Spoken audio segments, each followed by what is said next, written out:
बिस्मिल्लाहिर्रहमानिर्रहीम। Dear students, MTH 302 का lecture number 24, statistical representation measure of central tendency. तो इस लेक्चर के अंदर हमने एक तो स्टैटिस्टिकल रिप्रेजेंटेशन के बारे में बात करनी है और फिर हमने कुछ मेजर ऑफ सेंट्रल टेंडेंसी के बारे में जानेंगे। तो सबसे पहले मैं लाइन ग्राफ पे आता हूँ। तो सबसे ज़्यादा ग्राफिकल चीज़ में अगर हम सबसे ज़्यादा देखें ना तो मोस्टली लाइन ग्राफ ही यूज़ होता है। ठीक है, यहाँ पे आपको लाइन ग्राफ समझना भी ज़रूरी है। तो इसमें ना बेसिकली यहाँ पे दो डिसीज़ है, एक कैंसर की और एक हार्ट डिसीज़ के बारे में ना दो ग्राफ बनाए गए हैं, जिसमें मेल और फीमेल को अलग अलग जो है वो बताया गया है। तो इसमें स्टूडेंट्स आपसे कुछ यूँ कहा गया है कि अगर आप यहाँ से गौर से देखें तो ये जो मेल है उनके लिए डॉटेड लाइन है और जो फीमेल के लिए है वो कंप्लीट लाइन है दोनों ग्राफ के अंदर। तो कॉजेज़ ऑफ डेथ की अगर हम बात करें तो ये ग्राफ मुझे बता रहा है कैंसर वाला कि जो मेल है वो एवरेज उनकी ऑलमोस्ट जो है ना वो 40 तक, 40 के बाद क्या हो 40 के बाद स्टूडेंट्स क्या हो रहा है कि जो मेल है एज़ कम्पेयर टू फीमेल के उनकी जो डेथ रेट है वो कहीं ज़्यादा है एज़ कम्पेयर टू फीमेल के। और अगर हम हार्ट डिसीज़ की बात करें तो इसके अंदर भी स्टूडेंट्स हम यहाँ पे देख सकते हैं कि जो एवरेज हमारे पास मेल के लिए आ रही है ना वो ग्रेटर है एज़ कम्पेयर टू फीमेल के, क्योंकि इनकी लाइन जो है वो अबव लाई कर रही है एज़ कम्पेयर टू फीमेल के। तो इस तरह से एक और उसने अनदर ग्राफ में चार सिटीज़ के बारे में बता दिया है कि कुछ टेम्परेचर के बारे में वो बात करना चाहता है। तो आइए हम ग्राफ पे चलते हैं।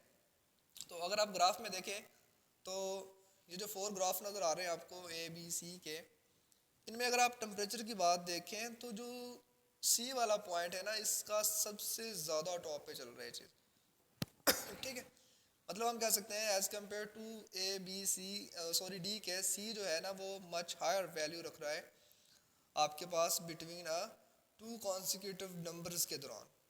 ठीक है, नेक्स्ट मैं सेंट्रल टेंडेंसी की अगर बात करूँ तो सेंट्रल टेंडेंसी की अगर उसने बात की है तो उसने ये कहा है कि सेंट्रल टेंडेंसी का मतलब होता है कि आप मिडिल वैल्यू को प्रेफर करना चाह रहे हैं यहाँ पे। ठीक है, तो मिडिल वैल्यू कैसे निकालते हैं, आपके पास मीन होते हैं ये। ठीक है, हमारे पास ऑलमोस्ट 4-5 मेथड हैं इनके, जिसमें सबसे पहले उसने मीन के बारे में डिस्कस किया है कि मीन को जो हम also know as arithmetic mean भी कहा जाता है, जिसे एवरेज का नाम भी देते हैं, जिसमें आप आज तक पढ़ते आ रहे हैं कि जब भी आपने एवरेज निकालनी है औसत जिसे कहते हैं, जितने नंबर हैं उनको जमा करें उनकी तादाद पे डिवाइड कर दें, तो बेसिकली वो आपका मीन होता है। ये मुझे समझाना भी नहीं चाहिए। अगर हम बात करें तो ये भी देखिए उसने नेक्स्ट दिया भी हुआ है कि कुछ नंबर दिए हुए थे, अगर आपने उसका मीन निकालना है तो तमाम को जमा करेंगे, जमा करके आप देख सकते हैं जितना बना है बाद में उनकी तादाद पे उनको डिवाइड करके तो उनका मीन निकाल दिया गया है। मीडियन क्या होता है?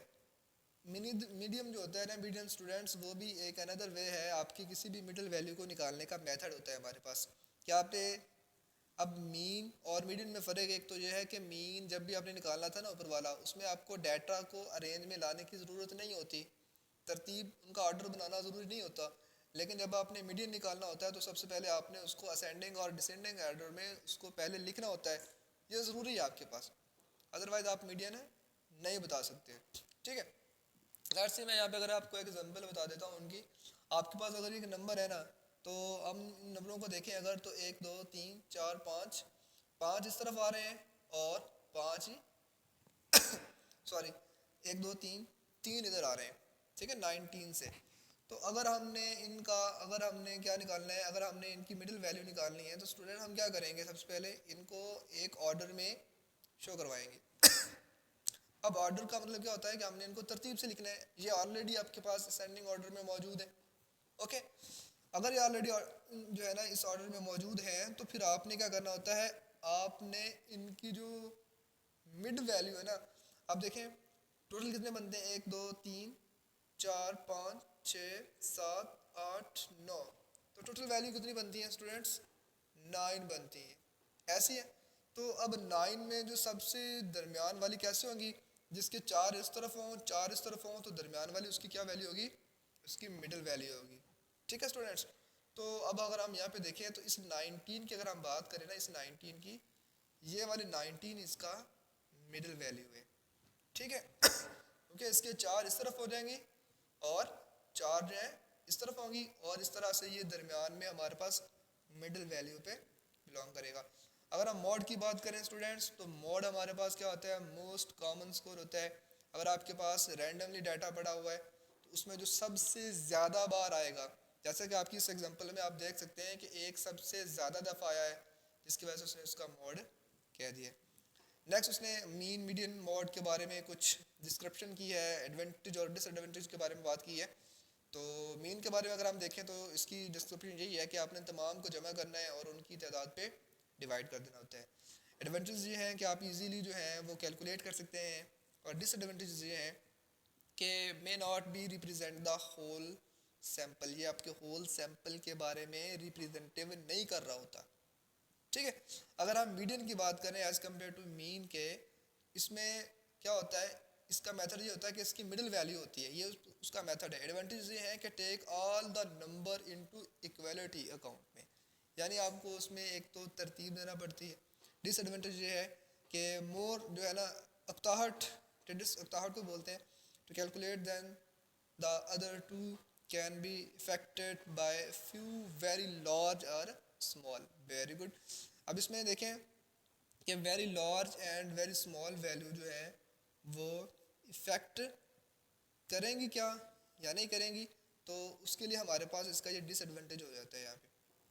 अगर हम मोड की बात करें तो मोड तो एक तो ये चीज़ है, ये ऑर्डर पे डिपेंड नहीं करता, ठीक है, जिस तरह मीन भी नहीं करता।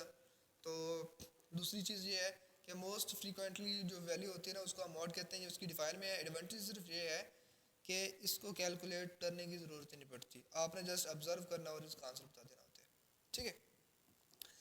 ऑर्गेनाइजिंग डाटा की अगर हम बात करें, ऑर्गेनाइजिंग डाटा में हमारे पास न्यूमेरिकल डाटा, जिसमें सबसे पहले अगर हम बात करें, इसके बहुत से मेथड हैं, तो हम उनमें से ऑर्गेनाइजिंग डाटा की अगर बात करें ना, आपके पास अगर डिसऑर्डर स्पेस में यहाँ पे देखें तो डाटा पड़ा हुआ है 41, 24, 32, ये आपके पास डिसऑर्डर में डाटा मौजूद है, न्यूमेरिकल डाटा है। तो आपने इसको ऑर्गेनाइज करना है, तो आपने क्या करना है, सबसे पहले आपने इसको ऑर्डर में लेके आना है, ऑर्डर अर्रे बनानी है। सबसे पहले आपने छोटा नंबर, फिर उससे बड़ा, यहाँ पे आप देख सकते हैं कि ये आपके पास क्या है, एक ऑर्डर बना दिया गया है, ठीक है।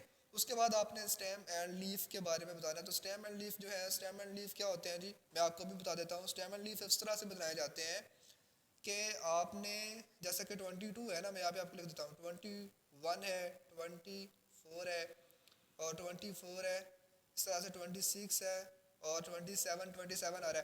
तो इसमें आपका ये वाला जो 2 है ना, ये आपका जब तक 2 की फिगर चलती है ना, ये आपका स्टेम है। अब 2 के साथ ये आपका क्या है, स्टेम है। इसके साथ आपका 1 ये वाला यहाँ पे लिख दें, 4 ये वाला यहाँ पे लिख दें, फिर 4, फिर 6, 7, ये सारे इसके लीफ हैं, और 2 इनका क्या है, स्टेम है।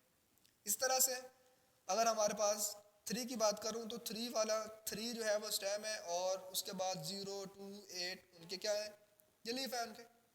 और 4 का, 41 का जो 4 जो है वो स्टेम है, और 1 जो है उसका लिव है। तो ये एक मेथड ऑर्गेनाइजिंग न्यूमेरिकल डाटा की रिप्रेजेंटेशन का मेथड होता है, ठीक है, जिसमें हम ये कहते हैं कि फ्रीक्वेंसली डिस्ट्रीब्यूशन या फिर वो अलग चीज़ आ जाती है, उसका एक अलग से जो है ना मेथड है।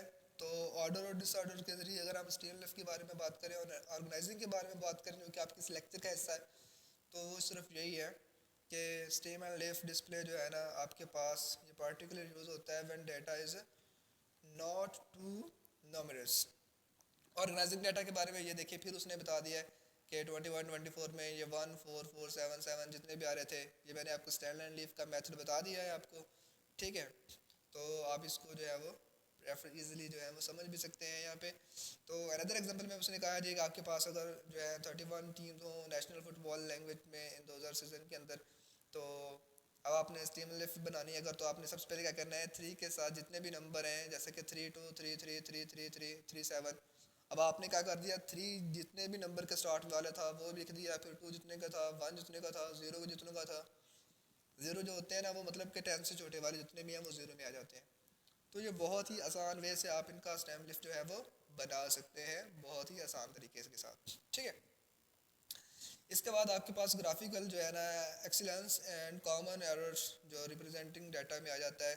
तो इसका कुछ मेथड जो उसने यहाँ पे प्रोसेस डिस्क्राइब किया हुआ है कि स्टेप नंबर 1 में आपने डाटा को क्या करना है, असेंडिंग ऑर्डर में लिखना है, छोटे से बड़े की वाली बात। स्टेप नंबर 2 में कहता है आपने रेंज निकालनी है। रेंज होता है कि आपका सबसे बड़ा नंबर माइनस सबसे छोटा नंबर। स्टेप नंबर 3 में कह रहा है जी कि आपने नंबरिंग जो है ना क्लासेस की वो सिलेक्ट कर लेनी है। लेट्स सी यहाँ पे उसने 5 को लेट कर लिया है कि 5 अगर मैं कहता हूँ इनकी क्लास है, ठीक है। और स्टेप नंबर 5 में आपने क्या करना है, कंप्यूट क्लास करना है, उसकी विड्थ को बता देना है। वो कैसे बताते होते हैं जी, आपने क्लास की विड्थ जो है ना वो डिवाइडेड करनी होती है रेंज के साथ, ठीक है।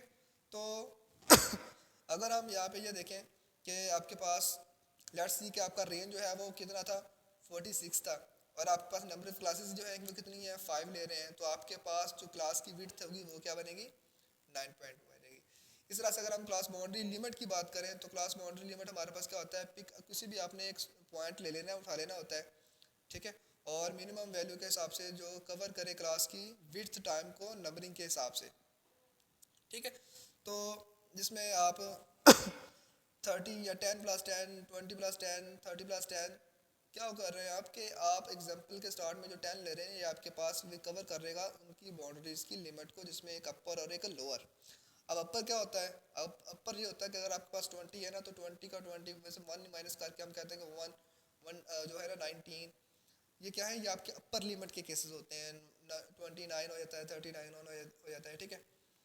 तो मिड पॉइंट कैसे निकालता है, मिड पॉइंट निकालने के लिए हम क्या करते हैं कि लोअर और अपर दोनों को ऐड करते हैं, ठीक है। जैसा कि लोअर हमारे पास अगर 10 हो, अपर हमारे पास 19 हो, दोनों को जमा करके 2 पे डिवाइड कर देंगे, तो हम क्या करेंगे, क्लास का मिड पॉइंट निकाल लेते होते हैं, ठीक है। तो इसी तरह से नेक्स्ट हमारे पास जो है वो क्लास का इंटरवल आ जाता है। इंटरवल भी आपको पता है जी क्या होता है कि अगर आपने 4 इंटरवल देना है या 5 इंटरवल देना है तो ये आपके अकॉर्डिंगली होता है कि आपने किस तरह से अपना इंटरवल देना होता है। तो ये कुछ आपने रूल जो है वो जहन में रखने हैं, ठीक है, जो कि बहुत ही इंपॉर्टेंट है। उसके बाद मैं आपको समझाने वाला हूँ जी रिलेटिव फ्रीक्वेंसी क्या होती हैं और कम्युलेटिव फ्रीक्वेंसी क्या होती हैं। तो बेस्ट ये है कि मैं आपको इसके एग्जांपल से समझा दूँ, और परसेंटेज रिलेटिव फ्रीक्वेंसी भी क्या होती है इसको भी मैं आपको यहाँ से टेबल से समझाता हूँ। देखें ये जो कम्युलेटिव फ्रीक्वेंसी होती है ना आपके पास, ये बहुत आसान होती है। कम्युलेटिव फ्रीक्वेंसी इस तरह से होती है कि फ़र्ज़ करें कि अगर आपके पास ये आपको फ्रीक्वेंसी का टेबल नज़र आ रहा है, ठीक है, आपने क्या करना है, जैसे कि 3 और 6 है, इनको जमा करेंगे तो 9 आ गया, फिर 9 में 15 जमा करेंगे, वो आप कहाँ पे लिख रहे हैं, वो आप कम्युलेटिव फ्रीक्वेंसी में जा रहे होते हैं। मतलब कि 3 जमा 6, फिर जो आंसर आया उसके जमा आंसर में 5, फिर जो आंसर बन रहा है उसके आंसर में अगला आंसर। तो फ्री कम्युलेटिव फ्रीक्वेंसी होती है कि हर आने वाले नंबर के साथ जमा करके उसको ऐड करते जाएं। जैसे कि पहले में 3 था, अगले में 3 जमा 6 होकर 9 बन गया, फिर अगले में 3 जमा 6 जमा 5 बन गया, फिर अगले में 3 जमा 6 जमा 5 के बाद जमा फिर 4 करना है, फिर सारा लिखने के बाद जमा फिर 2 करना है। यानी कि आपने क्या करना होता है, कम्युलेटिव फ्रीक्वेंसी होती ये है कि आपने हर आने वाले नंबर के साथ पीछे वाले का सम को लेके आना होता है, ठीक है। और जो आपके पास रिलेटिव फ्रीक्वेंसी होती है ना वो आपके पास इस तरह से होती है कि आपने सबसे बड़ा नंबर जो है ना आपके पास नज़र में आ रहा है वो आपने उसे उठाना है। जैसे कि यहाँ पे कितना आ रहा है, 30 आ रहा है, तो उस 30 में आपने तमाम तर चीज़ों को ऐड करते हुए लेते आना एट द एंड आपके पास जो रिलेटिव फ्रीक्वेंसी है ना आपके पास वो आपके पास 100 यहाँ पे जैसा कि वहाँ पे शो भी हो रही है कि जमा करेंगे। तो जब आप कम्युलेटिव फ्रीक्वेंसी को भी करते होते हैं ना तो वो भी आपका सम ही होता है बेसिकली उन तमाम तर चीज़ों का, ठीक है। तो इसमें भी हमारे पास जो है अब लेक्चर ही हमारा ख़त्म हो चुका है। नेक्स्ट लेक्चर इंशाल्लाह जो है हम जल्दी आपको प्रोवाइड करेंगे। All the best.